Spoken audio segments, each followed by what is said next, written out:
প্রতিটা পূর্ণিমায় কেউ একজন মরছে, শরীর ছেঁড়া, রক্তে ভেজা বরফ। লোকেরা বলছে ওটা কোনো মানুষ না, ওটা নেকড়ে। কিন্তু পুলিশ জানে ওটা কোনো জন্তু না, ওটা মানুষের খেলা। আর খুনি হয়তো আমাদের মাঝেই লুকিয়ে আছে। হ্যালো বন্ধুরা, আপনারা দেখছেন ফিল্মি দোকান। আর আজ নিয়ে আসা হয়েছে দ্য উলফ অফ স্নো হলো, একটা হরর, মিস্ট্রি আর ব্ল্যাক কমেডির ভয়ঙ্কর মিশ্রণ, যেখানে কিলারকে তার শেষ দৃশ্য না দেখা পর্যন্ত বোঝা যায় না। তাহলে চলুন আসল গল্পে ফেরা যাক। গল্পের শুরুতে পিজি আর ব্যান নামের এক কাপলকে দেখা যায়, যারা স্নো হলো নামের এই শহরে ভ্যাকেশন করতে আসে। এই শহরটা ফেমাস ছিল তার অসাধারণ সিনারিওর জন্য, কারণ এখানে বড় বড় পাহাড় ছিল যা বরফে ঢাকা। আর এই সময় বরফের সিজনে শুরু হয়, যার কারণে এরা দুজন এই জায়গাতে ঘুরতে এসেছিল। যাই হোক, রাতের বেলায় ওরা একটা রেস্টুরেন্টে খেতে যায়, কিন্তু খাওয়ার সময় পিজের সঙ্গে ওই টাউনের দুই লোকাল হান্টারের সঙ্গে লাফড়া লেগে যায়। আসলে পিজে নিজের থেকেই তর্কে জড়ায়, যদিও হান্টারদের কোনো দোষ ছিল না। তর্কটা মিটে গেলে ওরা দুজন রেস্টুরেন্ট থেকে বেরিয়ে আসে। মজার ব্যাপার হচ্ছে, আজ পিজে ব্যানকে বিয়ের জন্য প্রপোজ করতে চেয়েছিল, তাই সে পুরো প্রস্তুতিতে ব্যস্ত ছিল। অন্যদিকে ব্রায়ান পল নামের একজন লোকের সাথে দেখা করতে গিয়েছিল, যিনি এই এলাকার একমাত্র ব্যক্তি যে ট্যাক্সিডার্মির কাজ করতেন। ট্যাক্সিডার্মি যারা মৃত জন্তুর চামড়া দিয়ে স্ট্যাচু বা সাজানোর জিনিস তৈরি করেন। যাই হোক, ব্রায়ান সেখানে কিছু কিনতে গিয়েছিল, এমনকি যেই লজে ওরা ছিল সেটাও পলেরই ছিল। এরপর ব্রায়ান ফিরে আসার পর ওরা দুজনেই হট টাবে গিয়ে চিল করতে থাকে। একটু পরে ব্রায়ান বাইরে গেলে পিজে শাওয়ার নিতে থাকে, কিন্তু সে হঠাৎ কিছু একটা জিনিসের আওয়াজ শুনতে পায়। শব্দটা কিসের সেটা বুঝতে সে বাইরে বেরিয়ে আসে, কিন্তু বাইরে যেতেই সে হতভম্ব হয়ে যায়, কারণ সে দেখে ব্রায়ানের দেহ কাটাছেঁড়া অবস্থায় মাটিতে পড়ে আছে, এবং সেই দেহের পাশে রয়েছে কোনো এক জন্তুর বড় বড় নখের দাগ। সকাল হতে পরের দিন আমরা দেখতে পাই জন নামের এক মাতাল পুলিশ অফিসারকে, যিনি গত 6 বছর ধরে মদ ছাড়ার চেষ্টা করছিলেন। এমনকি উনি গত 3 বছর ধরে একদম মদ ছুঁয়ে দেখেননি। তবে মদ খাওয়া ওনার কম হয়েছে ঠিকই, কিন্তু মদ না পেয়ে এখন ওনার রাগ অনেক বেড়েছে। এমনকি এই কারণে ওনার ডিভোর্স পর্যন্ত হয়েছে। যাই হোক, উনি এখন ওনার মেয়ে জেনার সাথে থাকে, কিন্তু জেনাও তার বাবার প্রতি খুব একটা খুশি না, তাই সেও তার বাবাকে একা ফেলে খুব তাড়াতাড়ি নতুন এক কলেজে চলে যাবে। এরপর দেখা যায় জনের কাছে একটা ফোন কল আসে, এবং সে সরাসরি চলে যায় ক্রাইম সিনে, যেখানে পৌঁছেই সে দেখে তার বাবা শেরিফ হেডলিকে, যিনি ইতিমধ্যেই ঘটনাস্থলে উপস্থিত, সঙ্গে আরো কয়েকজন পুলিশ অফিসারও। কিন্তু জনের আসল পার্টনার ছিল তার সহকর্মী জুলিয়া। ওখানে গিয়ে তারা দেখতে পায় ব্রায়ানের মৃতদেহের কিছু অংশ মিসিং, আর সবচেয়ে ভয়ানক ব্যাপার, তার কিছু প্রাইভেট পার্টও কাটা। এখন এই ঘটনা যদি বাইরের লোকজন জানতে পারে, তাহলে পুরো টাউন জুড়ে হইচই লেগে যেতে পারে। তাই এনারা চায় না এই ঘটনাটা পাবলিক হোক, কারণ শীতকাল শুরু হতে যাচ্ছে, আর ছুটির সিজনে এই শহরের মেন ইনকাম সোর্স ট্যুরিজম। তাই যদি এরকম ভয়ঙ্কর খুনের খবর ছড়িয়ে পড়ে, তাহলে কে আর এখানে ঘুরতে আসবে। তাই তারা সিদ্ধান্ত নেয় এই ঘটনা গোপনে রাখা হবে, এবং পিজেকেও জোর করে শহর থেকে পাঠিয়ে দেওয়া হয়। এই সময় আমরা দেখতে পাই পলকে, যে কিনা পুলিশকে রীতিমতো চেঁচিয়ে বলছিল, রাস্তাটা খালি করে আমাকে যেতে দাও, নইলে আমার বউ আমার প্রাণ নিয়ে নিবে। আসলে পল বুঝতেই পারছিল না এত পুলিশ কেন এসেছে, কারণ ও জানতোই না কি হয়েছে। আর শেরিফ হেডলি, যিনি নিজেই একজন হার্টের রোগী, তিনি এর আগে এমন অদ্ভুত খুন কখনোই দেখেনি, তাই উনি এক প্রকার অবাক হয়ে যান। এদিকে জন ভয় পাচ্ছিল ওনার বাবার না হার্ট অ্যাটাক হয়ে যায়, তাই সে চায় না ওনার বাবার উপর কোনো মানসিক চাপ পড়ুক। জন তাই সিদ্ধান্ত নেয় সেই কেসটা নিজেই সলভ করবে। ওদিকে জনের পার্টনার জুলিয়া তখন ওই হান্টারদের সাথে কথা বলছিল। ওরা জানায় পিজে একজন খুব রাগী স্বভাবের মানুষ, তাই স্বাভাবিকভাবে সন্দেহের তালিকায় ওর নামটা উঠে আসে। পুলিশ আর টাউন অথরিটি মিলে অনেক চেষ্টা করেছিল ঘটনাটাকে চাপা দিতে, কিন্তু তাও খবরটা কোনোভাবে ছড়িয়েই পড়ে। আর এই খুনকে সাধারণ খুন না বলে মানুষ এটাকে কোনো ওয়্যারউলফের কাজ মনে করেছিল, যেমন আধা লোক আর আধা নেকড়ে। এরপর পুরো শহরে একটা ভয়ের আবহ ছড়িয়ে পড়ে। সেটা শুধু সাধারণ মানুষের মধ্যে নয়, বরং পুলিশের মধ্যেও দেখা যায়। কিন্তু জন এসব করতে বিশ্বাস করে না। ওনার দৃঢ় বিশ্বাস এটা কোনো ওয়্যারউলফ না, বরং কোনো মানুষেরই কাজ। এই সময় তারা জানতে পারে যে ব্রায়ান ছোটবেলায় এই টাউনেই থাকতো, আর এই তথ্য পুলিশের জন্য একটা গুরুত্বপূর্ণ ক্লু হতে পারে। তবে অনেকেই চায় এই কেসটা FBI এর হাতে তুলে দেওয়া হোক, কিন্তু জন নিজের উপর ভরসা রেখে নিজেই এই কেস সলভ করতে চায়। এরপর আবার এক পূর্ণিমা রাত আসে। সেই রাতে আমরা দেখি জনের মেয়ে জেনার যে কোচ, তিনি কাজ শেষ করে বাড়িতে ফিরছিলেন, কিন্তু তখনই তার উপর আচমকা হামলা হয়। তবে এবার আমরা স্পষ্ট দেখতে পাই এটা সত্যি একটা ওয়্যারউলফ, দুপায়ে হাঁটা, বিশাল দেহি, ভয়ঙ্কর দেখতে এক দানব। আর সেই ওয়্যারউলফ হেনার দিকে ঝাঁপিয়ে পড়ে তার প্রাণটাই কেড়ে নেয়। পরের দিন সকালে পুলিশ আবার একটা মৃতদেহ খুঁজে পায়। এইবার এটা হেনার, এবং ঠিক আগের ঘটনাগুলোর মতো ওনার শরীর থেকেও কিছু অংশ মিসিং থাকে। এইবার সেটা থেকে ওনার মাথা। সবাই স্তব্ধ, কেউ বুঝতে পারছিল না কে এমন ভয়ঙ্কর কাণ্ড বারবার ঘটাচ্ছে। টানা 2 রাতে 2টো খুন। শহরের চারপাশে এখন গুজব আর আতঙ্ক। সবাই ভাবছিল এটা নিশ্চয়ই কোনো শয়তানের কাজ, কিন্তু জন এখনো বিশ্বাস করছিল না যে এটা কোনো অতিপ্রকৃত ঘটনা। তার মনে হচ্ছে এটা নিশ্চয়ই কোনো এক মানুষের কাজ।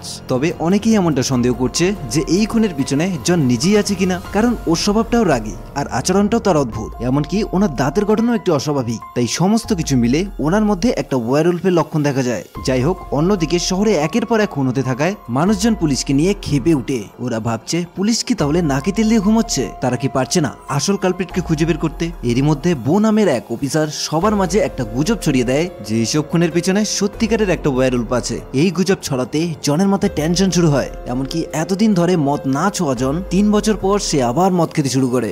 যদিও বো পরে এসে জনের কাছে ক্ষমা চায়, কিন্তু জন এতটাই রেগে ছিল সে সরাসরি বউকে চাকরি থেকেই বের করে দেয়। এরপর জন শহরের সবাইকে বোঝাতে শুরু করে যে দেখো, ওয়্যারউলফ বা নেকড়ে মানব বলে বাস্তবে কিছু নেই, এটা শুধু একটা কল্পনা মাত্র। তাই দয়া করে মাথা থেকে এসব ভাবনা বের করে কাজে মন দাও। কিন্তু তখনই জুলিয়া ওনাকে একটা বড় ধাক্কা দেয়, যেটা মৃতদেহগুলোর পোস্টমর্টেমের রিপোর্টে পরিষ্কার ছিল মৃতদেহের শরীরে সত্যি সত্যি নেকড়ের মতো বড় বড় নখের দাগ, এমনকি হায়না জাতীয় জন্তুর লোমও পাওয়া গেছে। আর মৃতদেহগুলোর যে অবস্থা করেছিল সেটা কোনো সাধারণ মানুষের পক্ষে সম্ভব ছিল না। এই তথ্যগুলো দেখে জন কাঁপে না ঠিকই, কিন্তু এবার তার সন্দেহটা গাঢ় হতে শুরু করে। সে এবার নিজের মেয়ে জেনাকেও সাবধান করে দেয় যে এখন আর বাইরে যেও না, বাড়িতেই থেকো আর সাবধানে থেকো। পরের দিন সকালে জন আর জুলিয়া দুজনেই যখন কাজের উদ্দেশ্যে বের হয়, তখন রাস্তায় হঠাৎ কেউ একজন ওদের গাড়ির উপর বিয়ার বোতল ছুড়ে মারে। গাড়ি থামিয়ে তারা তখনই বাইরে বেরিয়ে আসে, কিন্তু আশেপাশে কাউকে খুঁজে পায় না। এই ঘটনার পর আমাদের একজন ব্যক্তিকে দেখানো হয় যে এক নির্জন জায়গা থেকে মাদক সেবন করছিল। এখন ওখান থেকে জন আর জুলি পিজের বাড়িতে যায় তাকে কিছু জিজ্ঞাসাবাদ করতে। পিজে জানায় ওই রাতে আমি কোনো নেকড়ে বা অদ্ভুত কিছু দেখিনি, যা দেখেছি সবই পুলিশকে বলেছি। এরপর জন আর জুলিয়া পিজেকে ব্রায়ানের কিছু জিনিস ফিরিয়ে দিয়ে সেখান থেকে বেরিয়ে আসে, কিন্তু যাওয়ার আগে জুলিয়া পিজেকে নিজের কার্ড দিয়ে যায়। তখন পিজে রাগের মাথায় এসে বলে কিলার যদি ধরা পড়ে তাহলে তাকে গ্রেপ্তার করার দরকার নাই, সরাসরি তার মাথায় গুলি চালাও, আর ততক্ষণ চালাও যতক্ষণ না গুলি তার মাথার আর পার হয়ে মাটিতে লেগে যায়। এই দৃশ্যের পর লিজে নামের এক মহিলাকে দেখানো হয় যে তার ছোট্ট মেয়েকে নিয়ে এক রেস্টুরেন্টে খেতে এসেছিল। সেখানে হঠাৎ এক লম্বা আর অদ্ভুত চেহারা লোক তাদের টেবিলে বসে পড়ে আর অদ্ভুত সব কথা বলতে শুরু করে। কিন্তু লিজ এই লোকটার ব্যবহার দেখে সে সতর্ক হয়ে পুলিশের কাছে ফোন করতে যায়, কিন্তু ফোন করার আগেই সেই লোকটা চুপচাপ সেখান থেকে বেরিয়ে যায়। লিজ এরপর পুলিশের কাছে গিয়ে পুরো ঘটনা খুলে বলে। এই ঘটনার পর পুলিশ শহরের লোকজনকে আবার জিজ্ঞাসাবাদ করতে শুরু করে। এদিকে জন জানতে পারে তার বাবার শারীরিক অবস্থা আরো খারাপ হচ্ছে, তাই সে ওনার বাবাকে কাজে না গিয়ে বাড়িতেই রেস্ট করতে বলে। কিন্তু শেরিফ হেডলি এক গুয়ে মানুষ, তার ছেলের কথায় সে কোনোভাবেই রাজি হয় না। এরপর রাত হতেই লিজ তার মেয়েকে নিয়ে বাড়ি ফিরতে থাকে, কিন্তু মাঝ রাস্তায় ওদের সামনে একটা মৃত হরিণ পড়ে থাকতে থাকে। আর এই মহিলা বোকার মতো বন্দুকটা নিয়ে গাড়ি থেকে নেমে সেটাকে চেক করতে যায়। এদিকে আজকেও পূর্ণিমার রাত, লিজ সেই হরিণটার শরীরে একটা মানুষের হাতের ছাপ দেখে চমকে উঠে, কিন্তু সে বুঝে ওঠার আগেই ওয়্যারউলফ তার উপর ঝাঁপিয়ে পড়ে এবং সেটাতেই তার খুন হয়। এবং তার সাথে যে ছোট্ট মেয়েটা থাকে সেই শয়তান তাকেও ছাড়ে না। পরের দিন সকালে লিজ আর তার মৃতদেহ মর্গে নিয়ে আসা হয়। জন তখন ভীষণভাবে টেনশন, হতাশা আর রাগে ভরে যায়। সে মর্গে গিয়ে সরাসরি ডাক্তারের সঙ্গে ঝগড়া শুরু করে, কারণ ডাক্তার কিছুই ঠিকঠাক বলতে পারছিল না, এমনকি কোনো কাজে লাগার মতো তথ্যও দিতে পারছিল না। ওনার হতাশা এতটাই বাড়তে থাকে যে দিনরাত সে মদ খেতে থাকে। পরের দিন সকালে আবার সেই লম্বা চড়া আর্মি লোকটিকে দেখানো হয় যে কোনো এক ফাঁকা জায়গায় সে এবার এক মৃতদেহ পুড়িয়ে দিচ্ছে, এবং তার একটা হাত দেখা যায় যেখানে স্পষ্টভাবে একটা ওয়্যারউলফের ট্যাটু থাকে। এদিকে জন তার তদন্তে আরো গভীরে যায়। সে ওয়্যারউলফ কিংবা ট্যাক্সিডামি সম্পর্কিত বই পড়তে থাকে, তবে তার ভাবনা চিন্তা অন্যদের থেকে এখনো আলাদা। এদিকে পুলিশ লিজের অফিস চেক করতে গিয়ে তারা সেখানে পায় সেই অদ্ভুত লোকটা যে রেস্টুরেন্টে লিজের টেবিলে বসেছিল সে লিজেকে ফোনও করেছিল। আর ফোন লাভ শুনে মনে হচ্ছিল লোকটা লিজেকে পছন্দ করত, এমনকি ফলো করত। পুলিশ সেই নাম্বার ট্রেস করে তারা সেখানে পৌঁছে যায়, কিন্তু দুর্ভাগ্যজনকভাবে সেই ফোনটা ছিল পাবলিক ফোন, তাই ফোন থেকে কিছু তথ্য বের করা সম্ভব ছিল না। এদিকে টানা খুন আর অজানা আতঙ্কে শহরে পুরোপুরি কারফিউ জারি করে দেওয়া হয়। কিলারকে ধরার চেষ্টায় পুলিশ নিজেরাই শহর জুড়ে ঘুরে বেড়াতে থাকে। এদিকে জনের বাবার শারীরিক অবস্থাও খারাপ হতে থাকে, তাই জন চায় না তার বাবার উপর কোনো মানসিক চাপ পড়ুক, তাই জোর করে ওনাকে হাসপাতালে পাঠিয়ে দেয়। অন্যদিকে জনের মেয়ে জেনিস কারফিউ এর সুযোগ নিয়ে গোপনে তার বয়ফ্রেন্ডের সঙ্গে বেরিয়ে পড়ে মুখ কালা করতে এবং গাড়ির ভিতরে ঢুকে শখ মেটাতে শুরু করে। কিন্তু ঠিক তখনই পাশের বাড়ির এক প্রতিবেশী অনেকটাই দুশ্চিন্তা নিয়ে তাদেরকে জানানোর চেষ্টা করে ওখানে একটা ওয়্যারউলফ দাঁড়িয়ে আছে ঠিক তাদের গাড়ির কাছে। এই রিপোর্ট পেয়ে জন দ্রুত সেই জায়গায় ছুটে আসে। কাকতালীয়ভাবে আজকের রাতটাও ছিল পূর্ণিমা রাত, তবে একই দিনে এসব ঘটনা ঘটা কোনো সাধারণ ব্যাপার না। যাই হোক, এদিকে টম জেনিসকে একা গাড়িতে ফেলে সে নিজেই আগে পালিয়ে যায়, আর জেনিস গাড়িতেই আটকা পড়ে। তবে ঠিক সময় মতো জন সেখানে এসে গুলি চালাতে শুরু করে। নেকড়ে তো পালায় ঠিকই, কিন্তু সে নেকড়েটা দেখে ততটা হতভম্ব হয় না যতটা নিজের মেয়েকে দেখে হয়। এখন সে বুঝতেই পায় না আগে সে নিজের মেয়েকে নিয়ে হাসপাতালে যাবে নাকি নেকড়ের পিছনে যাবে। এদিকে জেনিস তার বাবার উপরই রেগে যায়, কারণ সে মেয়েকে সুরক্ষা না দিয়ে আগে ডিউটির কথা ভাবছিল বলে। তবে সত্যি বলতে এই ভুলটা ছিল জেনিস নিজেরই, তাকে এক থাপ্পড় মেরে ঠিক করা উচিত ছিল। প্রতিদিন যখন একের পর এক নারী খুন হচ্ছে এমনকি তার বাবাও তাকে বারবার সতর্ক করে যে বাইরে যেও না। তা সত্ত্বেও সে কারফিউ ভঙ্গ করে বয়ফ্রেন্ডের সাথে মজা করতে বেরিয়ে পড়ে। এদিকে টম এতটাই দ্রুত সে জেনিসকে একা ফেলে নিজেই একে পালিয়ে গেল। তবে ভালো ছেলে হলে কখনোই তাকে ফেলে যেত না। এখানে জনেরও একটা ভুল রয়েছে, জেনিসের মতো মেয়েদের বাঁচানোরই বা কি দরকার? এমন সব মেয়ে তো মরে যাওয়া ঠিক। উল্টো দিকে জেনিস তার বাবাকে বলে আমার প্রতি তোমার তো কোনো কাদারই নেই। অন্যদিকে নেকড়েটা পালায় ঠিকই, কিন্তু যাওয়ার আগে সে একটা অফিসারকেও মেরে যায়। এরপর জন জেনিসকে হাসপাতালে রেখে সরাসরি সে টমের বাড়ি যায় তাকে উচিত শিক্ষা দিতে, কারণ সে তার মেয়েকে বিপদে ফেলে সে নিজেই এখন বেশ আরাম করে ঘুমোচ্ছে। কিন্তু টমের মা এই বিষয়ে জানতে পেয়ে সে নিজেই তাকে পেপার স্প্রে দিয়ে তাকে উচিত শিক্ষা দেয়। এরপর জন ওখান থেকে যখন হাসপাতালে ফিরে তখন সে একেবারে শকড হয়ে যায়, কারণ সে জানতে পারে তার বাবা আর নেই। তার অবস্থা এখন আরো খারাপ হতে লাগে, কারণ কাজের চাপে সে নিজের বাবার একটুও খেয়াল রাখতে পারেনি। তাছাড়া এত পরিশ্রমের পরেও কিলারকে সে এখনো ধরতে পারেনি। তাই জন এখন কি করবে তা নিয়ে দিনরাত মগ্ন। আর জেনিও তার বাবার এই অবস্থা দেখে সেও বিষণ্ণ হয়ে পড়ে। অন্যদিকে আমরা গৃহহীন মানুষটিকে দেখি যে ড্রাগের অতিরিক্ত সেবনের কারণে মারা যায়। পুলিশ তার মৃতদেহ উদ্ধার করে, এমনকি তারা এখন ভাবতে শুরু করে যে এটাই কিলার, কারণ তার হাতে রয়েছে একটা ওয়্যারউলফের ট্যাটু। এমনকি সে লম্বা ও মোটা এবং সব থেকে ইম্পর্টেন্ট সে একাই থাকতো। এর থেকেও বড় প্রমাণ তার ব্যাগের মধ্যেই পাওয়া যায় এক মিসিং মহিলার পুড়িয়ে ফেলা মৃতদেহ। তাই সমস্ত প্রমাণ ইঙ্গিত দেয় যে সেই খুনি। তাই সকলে এখন ভাবতে থাকে যে কিলার মারা গেছে। কিন্তু জনের জন্য এটা একটা বড় লজ্জার বিষয়, কারণ সে কিলারকে অনেক খুঁজেছিল কিন্তু ধরতে পারেনি। এই বিষয়ে ডাক্তারও জনের উপর এখন ঠাট্টা মারতে থাকে, কিন্তু জন তাকে চাকরি থেকেই বরখাস্ত করে দেয়। সব এবার শেষ, কেসটাও বন্ধ হয়ে যায় এবং জন শহরে ঘুরে ঘুরে সমস্ত প্রমাণ ফিরিয়ে দেয়। কিন্তু লোকজন তাকে প্রশংসা করার বদলে তাকে এখন ঘৃণা করতে শুরু করে। এই সময় জুলিয়ার কাছে ফোন আসে পিজের কাছ থেকে। পিজে জানায় তুমি এখানে একটা সুই ছেড়ে গিয়েছিলে। পিজে যখন ভালো করে বোঝায় জুলিয়া বুঝতে পারে ওটা ট্যাক্সিডার্মির কাজে ব্যবহৃত সুই। পুরো শহরে শুধু একজনই ট্যাক্সিডার্মি করে, পল। হয়তো সেই সুইটা সেই জিনিসেরই অংশ যা পল পিজেকে দিয়েছিল। এর মানে এটা কিলিং সাইট থেকে আসা কিছু একটা হতে পারে।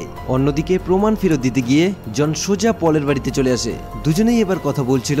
তখনই জন পলকে তার স্ত্রীর ব্যাপারে প্রশ্ন করতেই পল বলে আমার তো বিয়েই হয়নি। কিন্তু মুভির শুরুতে পল একবার তার স্ত্রী আছে বলেছিল। তবে জন এই বিষয়ে সিরিয়াস হয় না। এবার পল জনকে তার মেয়ের ব্যাপারে প্রশ্ন করতেই জন একটু অস্বস্তি বোধ করে, কিন্তু কেসটা বন্ধ হয়েছে বলে সে চুপচাপ সেখান থেকে বেরিয়ে আসে। কিন্তু তার মনে এখন শান্তি ছিল না, তাই সে আবার পলের বাড়ি ফিরে যায় এবং সে পলকে বলে সোজা দাঁড়াও, আমি দেখতে চাই। পল মনে করে হয়তো সে মজা করছে, কিন্তু সে মজার মোটে ছিল না। পল যখন সোজাসুজি দাঁড়িয়ে পড়ে জন দেখতে পায় সে সত্যি লম্বা আর মোটা, ঠিক যেন সেই ওয়্যারউলফের মতো। পল তৎক্ষণাৎ বুঝতে পারে সে এখন ধরা পড়ে গেছে, তাই সে দ্রুত দরজা বন্ধ করে দেয়। জন ব্যাকআপের কল তো করে, কিন্তু সে ব্যাকআপের জন্য অপেক্ষা করতে পারছিল না, তাই সে দরজা ভেঙেই ভিতরে ঢুকে পড়ে। ভিতরে ঢুকেই যেন সে নিজের চোখগুলোকেই বিশ্বাস করতে পারছিল না। কি দেখছে সে সব? ঠিক তখনই পিছন থেকে পল হঠাৎ করে এসে জনকে টেনে উপরে তুলে ফেলে। কিন্তু তখনই ব্যাকআপ চলে আসায় পল দ্রুত নিজের ওয়্যারউলফ কস্টিউম পরে পালানোর চেষ্টা করে। রাতটা আজও ছিল পূর্ণিমা রাত। তার পিছনে জন ছুটে যায় ঠিকই, কিন্তু পল আবার তাকে ধরে ফেলে এবং তাকে মারার চেষ্টা করে। তবে ঠিক সময় মতো ব্যাকআপ সেখানে পৌঁছে তাকে গুলি করে ফেলে। এবার জন তাড়াতাড়ি উঠে পলের মুখে গুলির উপর গুলি ছাড়তে থাকে, ঠিক যেমনটা পিজে বলেছিল। এইভাবেই অবশেষে এই কেসটা সলভ হয়। জন এবার শান্তি পায়, কারণ সে যেটাই বিশ্বাস রেখেছিল শেষ পর্যন্ত সেটাই ঘটলো। এখন সে শান্তিতে মারা যেতে পারবে। এরপর কয়েক মাস পরের ঘটনা আমাদের দেখানো হয়, যেখানে জেনিস নতুন এক কলেজে চলে আসে আর তার সাথে তাকে ছাড়তে আসে জুলিয়া আর জন, যিনি বেঁচে আছেন। এখানে বিশেষ ব্যাপার হলো জুলি এখন ওই টাউনের শরীফ, আর জনের কাজ এখন শেষ হয়েছে। সে তার মিশন সম্পূর্ণ করেছে এবং সে তার মেয়ে জেনিসকে বিদায় জানিয়ে চলে যায়। তো বন্ধুরা, এটাই ছিল আজকের সাসপেন্স মিস্ট্রি মুভি। আজকের গল্পটা কেমন লাগলো তা কমেন্টে অবশ্যই জানিও। আর যারা প্রথমবার তারা অবশ্যই চ্যানেলটিকে সাবস্ক্রাইব করে নিও। তো নেক্সট অসাধারণ ভিডিওতে আবার দেখা হবে।